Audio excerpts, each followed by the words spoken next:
Hello, everyone. Welcome back to the Trauma-Informed Church Kid podcast. Today and every day, we are reconstructing religion for the hurting with theology that doesn't hurt. For this week's episode, I'm going to fight through the cold that I'm still on the tail end of, and we're going to take a look at our third How of Hurt episode for the season. In the first one, we defined what trauma is. In the second one, we discussed the effects of trauma, and today we are going to talk about healing from trauma. I will break up the episodes about healing from trauma into two. One on brain and body healing, which is the one we will cover today, and then one on heart or spirit healing, which is the one we will cover next time. These episodes are ones that I am really looking forward to, because while it's nice to know what trauma is and how it affects us, the real exciting and interesting and hopeful part is working to combat the fear, to break the victim mindset. Now, of course, no one stays in that space because they want to. They stay in that space because they just simply have a lack of skills, or, for that matter, a lack of safety to execute those skills. And that's why I call this podcast, this YouTube channel, and the Facebook group a brave space, because none of them are spaces that are focused on safety. They are spaces that are focused on healing. Of course, safety is essential for healing, but it is not sufficient. We have to be safe, and from that safety, walk bravely into the space of risk and danger and vulnerability. And frankly, that's why Adonai cares so much about the vulnerable within his Torah, because he knows the pain and burden and struggle of every breath that they take. He hears every one of their cries for justice, and he will bring recompense for injustice. That is, in fact, one of the reasons why, as we've discussed, he places a greater burden on those with privilege and power. They are held accountable for how they treat the traumatized in their midst, because taking a risk and being rejected, or, God forbid, re-traumatized, it only solidifies the sin further, because now someone else's sin has become my sin. Not because I caused the conditions of trauma, but because I was not sensitive enough to the traumatized to give righteousness and justice to the vulnerable. And that is why I call this podcast Trauma Informed, to pay close attention to and to be the voice of the vulnerable, not so that they can be protected from all suffering, but so that they can learn how to suffer well. Like Chuck DeGroat says, quote, "Safety is not cultivated to avoid suffering. Safety is what makes it possible to suffer well. Resilience does not come from being thrown into the fire alone. It comes from knowing there is a safe haven of return and reconnection. Safety becomes the launch pad, not the cage." This is part of what I had in mind when I did my episode on strengthening through suffering. We are never trying to avoid suffering here. Instead, we're trying to face up to it fully, witness it in all its ugliness, and also call out a better way, because evil is never the end of the story. There's a common saying you might hear in Christianity: the cross is the final word. I don't think that's true. I think that the glorified and resurrected Christ is the final word. And that's what we're going to talk about today.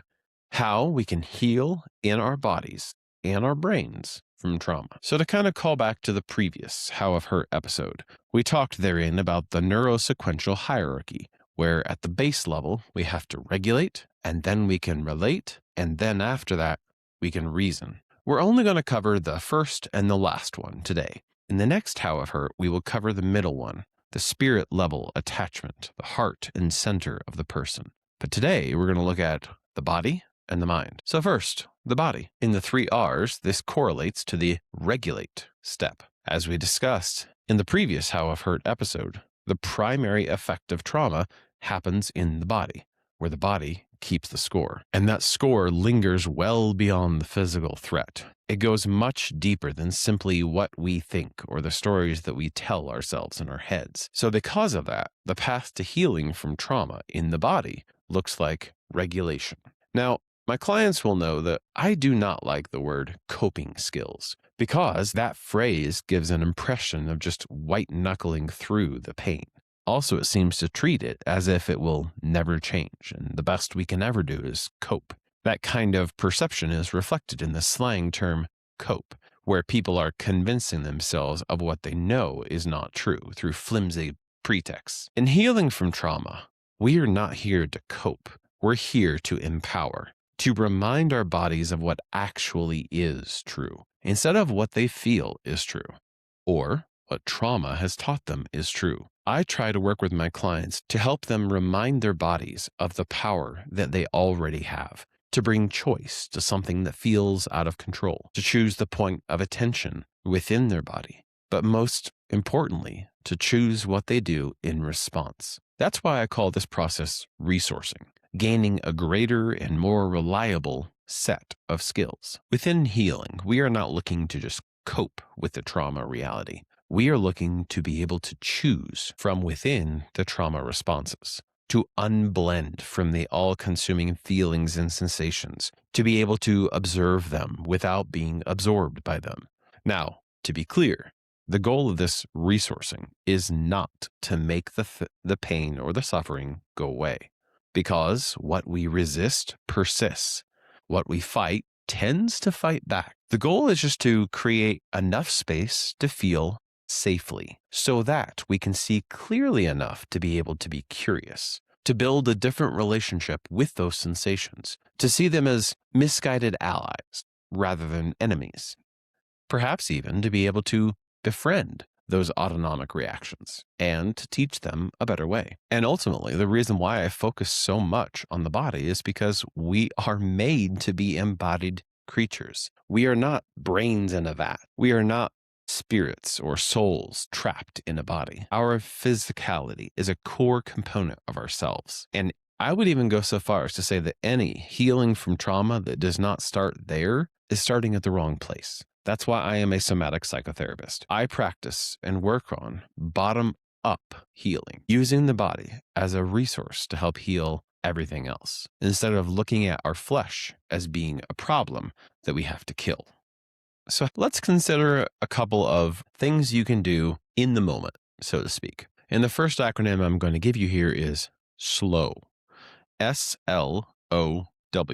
So since the body keeps the score, it helps to know how the score got to be the way it is. To use a flippant example, we know that the Broncos lost because Peyton didn't go for it on fourth down, or because we had a lack of a running game or a true QB threat. Sorry, I'm letting that go. But more seriously, what this means basically is just be aware of the ways in which your body holds on to trauma. Now, when I say your body holds on, I want to be clear, that is entirely avolitional, completely without choice or without will. It's deeply hardwired into our neural circuitry. So, a helpful tool to begin with here are two things. One is a body scan, doing a slow mental scan of the whole body, top to bottom or bottom to top. And as you do that, noticing any closed spaces and gently opening them up, noticing any hard spaces and gently softening them,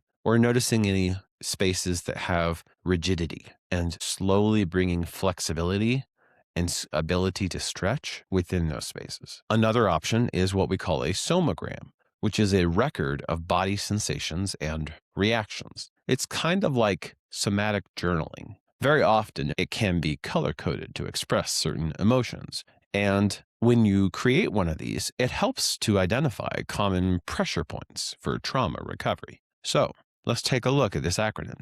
The S in SLOW stands for soften your face, unwrinkle your brow, drop your eyebrow muscles, let your tongue drop to the bottom of your mouth, feel gravity on your cheeks, open your temporomandibular joint, which is where your jaw and your skull connect, and then breathe, continually feeling for reactivation of tension in those spaces. Feel the sensations of looseness or relaxation as you breathe with a softened face. Then the L, which stands for lower your shoulders and gaze. Now, when I say lower your shoulders, I don't mean drop. I mean gently pull away from your ears, not just your deltoids, which are like your upper shoulder muscles, but also your trapezius in the upper back, the sternocleidomastoid muscle in the front of the neck, or the splenius muscles in the back of the neck. Lowering your shoulders is about expansion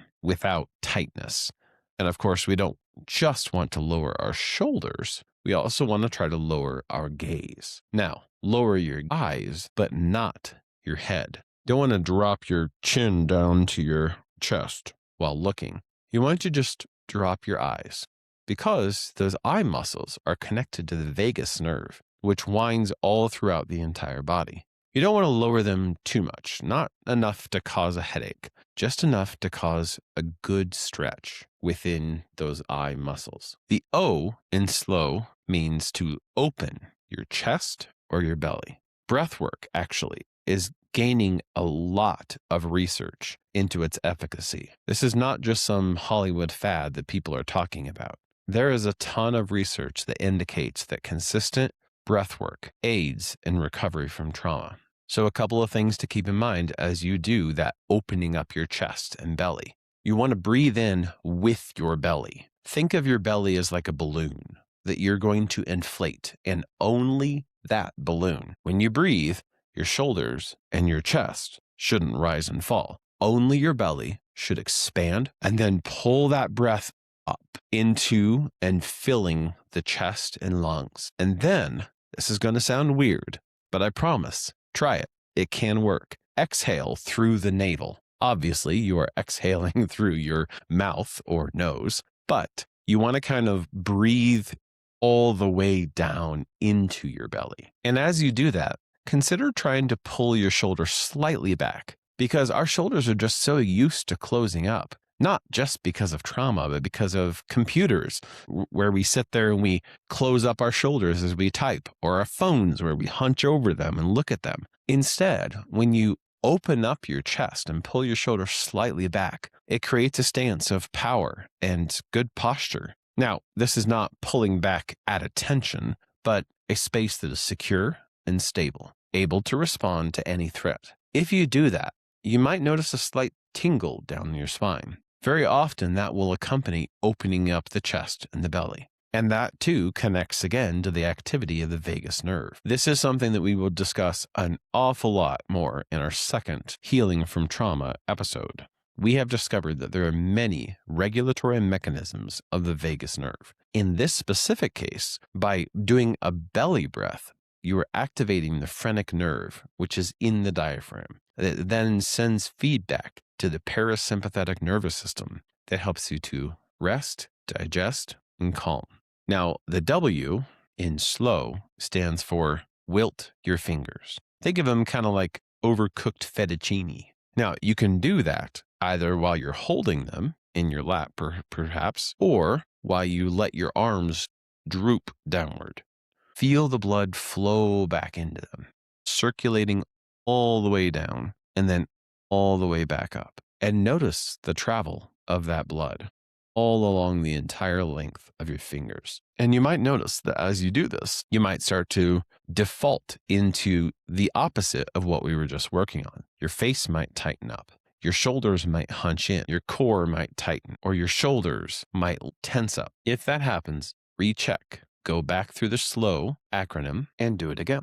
The last resource for regulation that we will consider today is going to be this acronym, GRASP. This is one that I have come up with myself, and it is something I use with my clients to help them build what we call a emotional first aid kit. Now, this is not full-on healing from wounding, but it is triage to keep from bleeding out, and from there to find a space to heal more deeply. Each one of these things in this acronym are buckets of different kinds of tools. They're not meant to go in order or sequence, but they're meant to be used based on whatever the situation and person requires. And the goal of all of this is just simply to create a window of calm within the storm. I know we've said it before, but it's really important to remember. We are not trying to make the storm stop. We are not trying to eliminate suffering. And I say this because so many clients, when I cover this with them, they will come back and say, well, it didn't work. And then I ask them some questions, and I understand that work is defined as, well, I don't feel bad anymore. Well, of course, you still feel bad because what happened to you was real. Instead, the goal should be to learn how to suffer well, to be able to grab onto or get a grip on what is happening to us, to have just enough of a handhold to make it move. And that is why I use the acronym GRASP. The G stands for grounding. This set of skills focuses on neutral stimuli within your surroundings. And all I'm going to do here for all of these is just rapid fire a bunch of ideas, and you can go look through the show notes for more details on all of these. Grounding skills are things like 5, 4, 3, 2, 1, using Play-Doh or putty, putting your feet on the floor, stretching, looking around you with child eyes, reciting the Fibonacci sequence, or reciting lists of things that interest you in your head. The goal here is to choose your point of attention, to fill the mental or physical space that is demanding attention with intentional attention. The R stands for resetting. This looks like a sharp, hard, or a big shift in whatever state of being that you have. Here's some examples. Sprinting, holding an ice cube, splashing cold water on your face, doing hot and cold temperature swings, or just simply getting up and moving, getting out of the position and place that you are in. Because the goal is to kind of force your psychosomatic system to not get stuck in the loop that trauma gets you stuck in, to do a hard reboot, to return back to operating condition.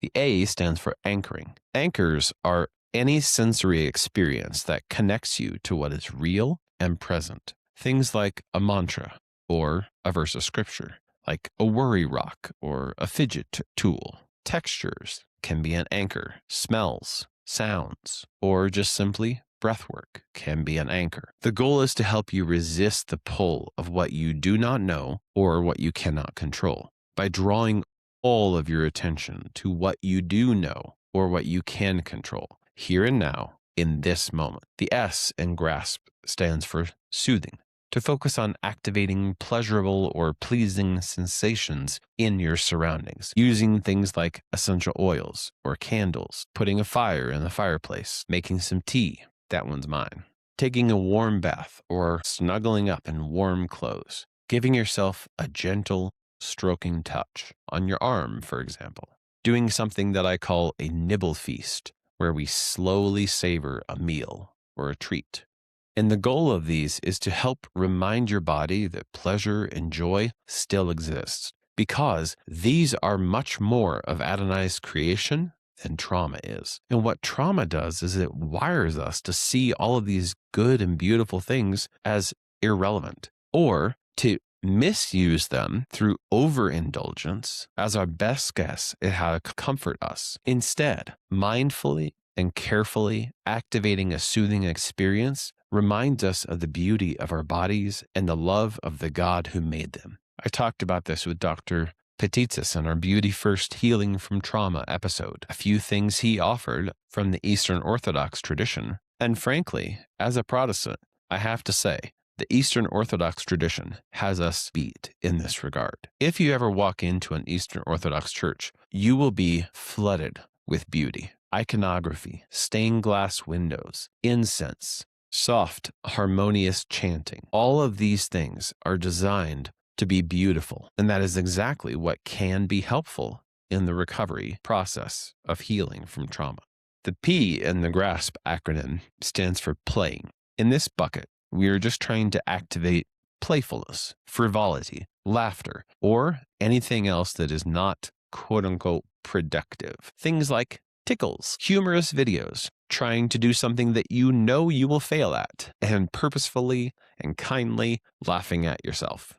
Animals are a great way to be able to get a grasp on what is happening to you in a trauma response. So too can children be, although sometimes they can also be the source of some of these frustrations. Or try giving yourself a drawing prompt, close your eyes and draw, then open your eyes and laugh at how silly it looks. The goal here is to engage the non-survival parts of your brain, because trauma puts us in survival mode. It sees these sort of frivolous things as unnecessary or stupid and diverts all of our resources away from them. That is why we regain autonomy by intentionally activating playfulness. There is some scientific truth to the adage that laughter is the best medicine. For example, a 2005 study examined the psychological effects of humor, exercise, and music and compared them all. And humor, or laughter, had the highest statistically significant effect. All of these things we've looked at so far are all part of the way in which we can help our bodies heal from trauma. Let's take a look at how we can help the brain heal from trauma. So, remember in the last How I've Hurt episode, we talked about the elephant and the rider. We've been talking about the elephant. Now, let's talk about the rider. And just to be clear, here's what we're not trying to do.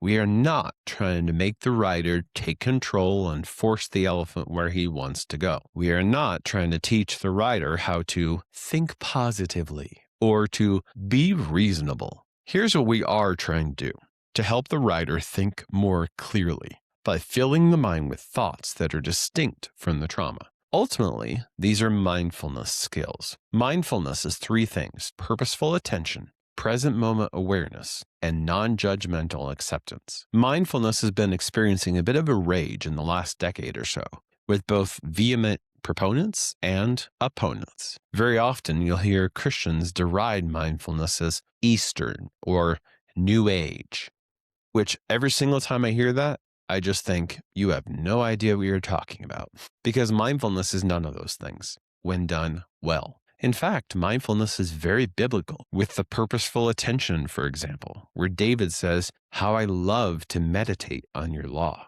with present moment awareness, where Jesus says, "Do not worry about tomorrow, for each day has its own troubles," or non-judgmental acceptance, where Jesus notes that our Father sends rain on the just and the unjust. One of the big misunderstandings about mindfulness is seeing it as a practice of emptying your mind to receive something else. It is not that. Mindfulness is the practice of intentionally filling your mind with purposeful attention, rather than fighting what comes into your mind, unblending from it, allowing it to be what it is, being able to both zoom in and zoom out. I usually call this like microscope and telescope, where we can be able to have both a focused and an open awareness. And here again, I love my acronyms. So here's the one we will look at today: RAIN, RAIN. This is a technique from dialectical behavioral therapy, or DBT. This therapeutic approach sees humans as having both a rational mind and an emotional mind. And we tend to think of them as being in opposition. And we tend to, just by default, bounce back and forth between the two. DBT works at trying to hold a dialectical tension between both, something that we call wise mind, a space that acknowledges the strengths and values of both, while also seeing clearly the weaknesses of both. And of course, all these cognitive skills are best used in conjunction with somatic regulation skills, because it is very hard to activate the prefrontal cortex while the lizard brain is screaming at you. So the R stands for recognize, just simply noticing what is happening to you. That is a critical first step, because when you notice, there is an I, and then also there is a what I am experiencing. The goal here is to unblend. So think of it like this: we are not trying to dissociate entirely, to have some kind of out-of-body experience, nor are we trying to be so swallowed up and flooded by the experience that we cannot see past it.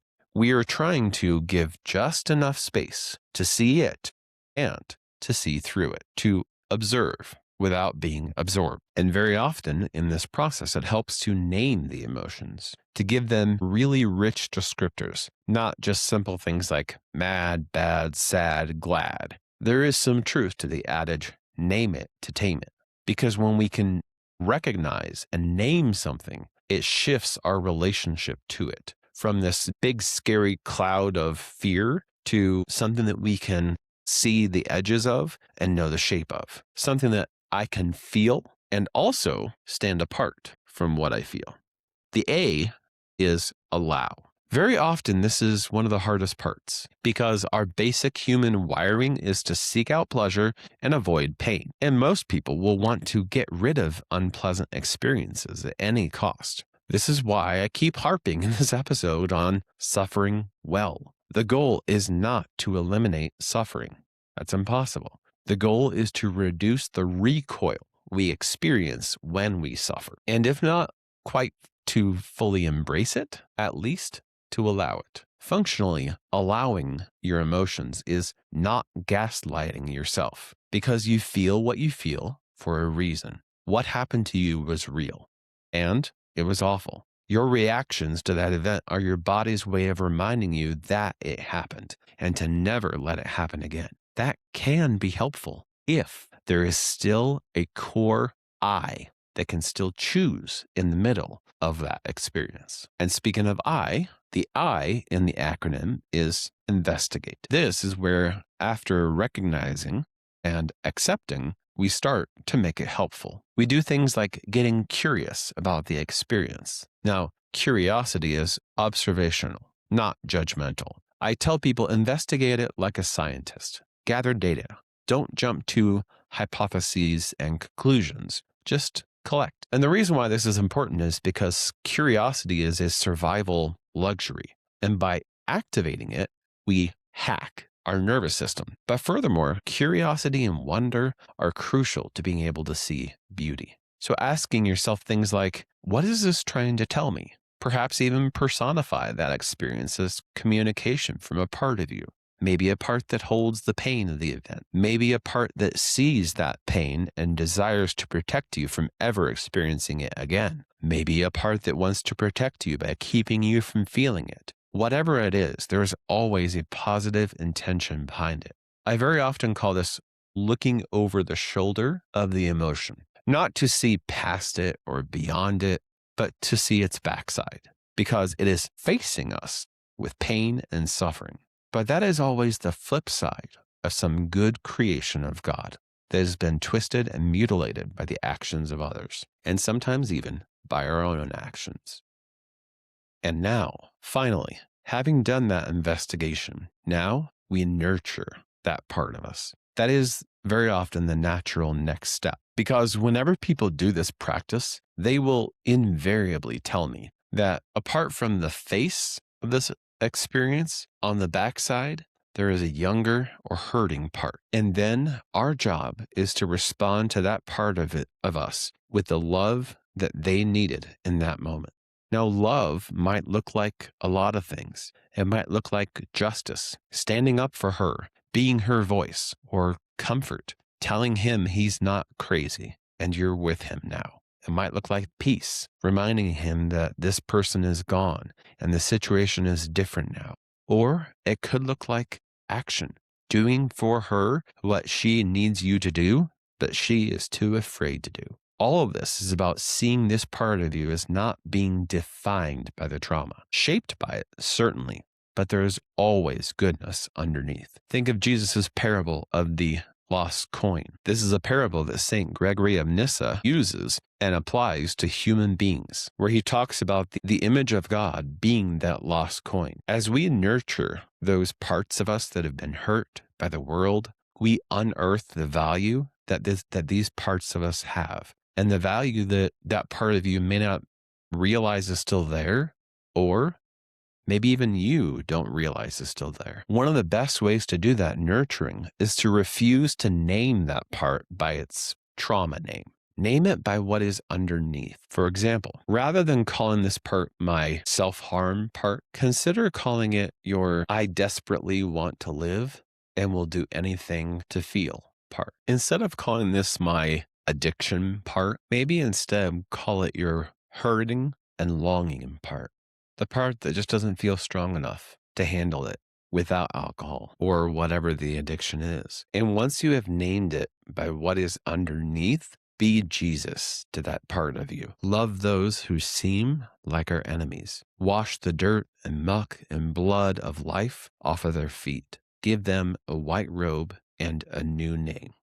So, what can I say at the end of all this? The bottom line is healing is a journey. It is never simple. It is never 5 easy steps or one weird trick. It is messy, complicated, and uncertain. It will never involve avoiding suffering or being safe from suffering. It will always look like suffering well, the kind of suffering that suffers like Jesus suffered, without malice, without hatred, and without fear. And I realize, believe me, I do, just how big of an ask that actually is. That is precisely why trauma is so insidious and, frankly, is one of the favorite tools of the devil, because it gives justification and righteousness to hatred, malice, and fear. It seduces the hurting into hurting others. That's the common aphorism we've probably all heard before. Hurt people hurt people. And furthermore, when we do that,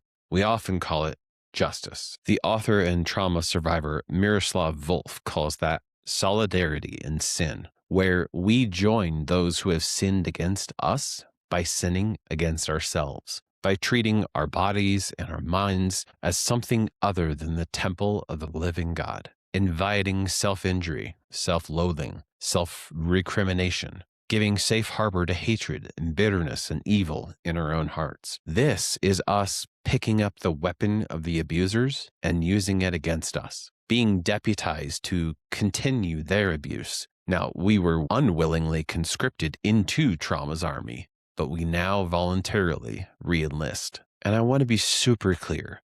None of this is meant as judgment or shame or blame. Nothing is your responsibility except your own actions. And fault and blame are utterly unhelpful when we all have solidarity in sin. This is not sin leveling, because each sin will be judged on its own terms. To those who've been given much, much will be required. But also, those who've been given little will not be given a free pass. All I'm trying to do by stating this is to simply observe that the longer we do not heal, we are adding to the injustice that was already done to us, instead of bringing justice to injustice. And true justice is not punishment or inflicting pain to, so to speak, balance the scales of justice. True justice is healing and restoration, first for the oppressed and the vulnerable, then for the oppressors and the privileged.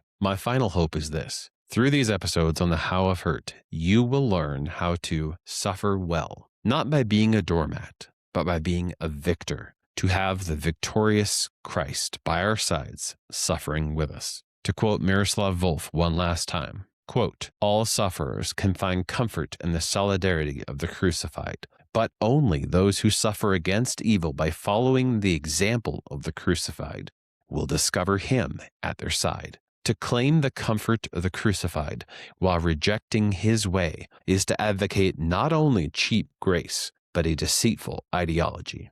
End quote. My goodness, that is a word we all need to hear now, individually and as a nation. The crucified Christ is not a banner to sit passively under because we believe the right things. The crucified Christ is a path, a way, a walk. That yoke is only easy, that burden is only light if we actually walk with him. The right path is the one he is on and no other. Like Isaiah says, and Peter quotes, "By his wounds we are healed." Not because more violence was done to satisfy the punitive demands of a wrathful deity, but because he is God with us, even in our weakness, even in our suffering, even in our trauma. This is solidarity, not substitution. That is the only comfort for the hurting. Not to see more violence done, but to see violence itself ended, where the pain of the past has been redeemed. That's what healing looks like. And that's where I'll leave you today. On YouTube and X, you can find me at Church Kid Pod. And on Facebook, you can join the discussion in our discussion group, Trauma Informed Church Kids. If you find this content either enjoyable or important, please hit the like button and or subscribe on whatever platform you listen to. Of course, ratings, reviews, and sharing with others is the best way to increase visibility and ensure that more people hear or see this content. If you have questions or want to engage in dialogue, leave a comment on that platform. Alternatively, you can leave a voice message on SpeakPipe, and I will add it to the Q&R episodes at the end of the season. Finally, just one last word to everyone. I don't know your story, but I know the one who is walking with you in your story. I know that he loves you. He made you for a purpose, and that his plan for you is always better. If you have been hurt by the church, I am sorry for the ways in which we have borne the name in vain. That is our responsibility to repair and repent. I hope that this podcast starts you on your own journey to find resurrection on the other side of deconstruction. My prayer for you is the words of St. Paul to the Ephesians. I ask God that you may know the love of Christ, which is more than we can ever know. I ask that you may be filled with everything that God has. See you next time.